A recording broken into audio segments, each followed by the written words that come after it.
За безмалку 3,5 пати е зголемен бројот на заболени од грип во периодот од 6 до 12 јануари во споредба со првата недела од месецов.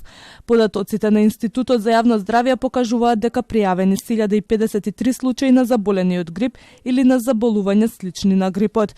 Во однос на возраста, 633 лица се на возраст од 15 до 64 години, 179 се деца на возраст од 5 до 14 години, а 144 до 4 години, 97 пак се лица на возраст над 65 години. Најголем е бројот на заболени во Скопје, 305, пошто следуваат Дебар со 134, Куманово со 118, Тетово и Гостивар по 66, Кавадарци со 62, а во останатите градови бројот на заболени е помал или еднаков на 50. Се забележува зголемување на бројот на заболувања слични на грип кој е над неделната граница на сезонска активност за прв пат оваа сезона. Резултатите добиени од вирусолошкиот надзор над инфлуенца покажуваат дека има регионална активност на вирусот на грип. Процентот на позитивност е над границата од 10% за прв пат оваа сезона. Од Институтот подсетуваат дека вакцинацијата против сезонски грип е најефикасна заштита од ова заболување. Заклучно со втората недела од годинава, вакцинирани се вкупно 72.318 лица со бесплатна или комерцијална вакцина против грип.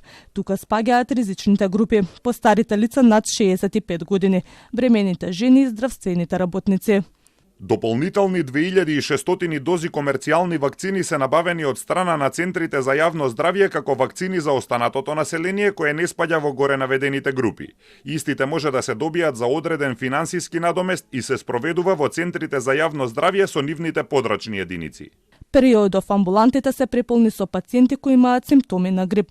Матичните лекари велат дека пикот се очекува кон крајот на месецов и почетокот на февруари, но и со препорака за лицата со симптоми на грип да не се движат во групи, да мируваат во домашни услови и да земаат витамини и чаеви. Дефинитивно дека празниците ќе допринесат за побрзо циркулирање на самиот вирус и токму сега се очекува наплив од после новогодишните празници, божитните празници во текот на јануари и февруар, кога веќе се очекува и пикот на самиот грип, тука амбулантите ќе бидат преполни. Во смена ќе има и по 70-80 пациенти, а во една амбуланта во текот на денот во двете смени до 130-140 пациенти, од кои, да речем 80-90% ќе бидат со респираторна патологија. Во извештајот на Институтот се наведува и дека во втората недела од месец јануари пријавени се и вкупно 50 случаи на сериозни акутни респираторни инфекции, а најголем дел се од клиниката за детски болести Скопје, а регистрирани се и 2 позитивни случаи на COVID-19, се наведува во извештајот на Институтот за јавно здравје.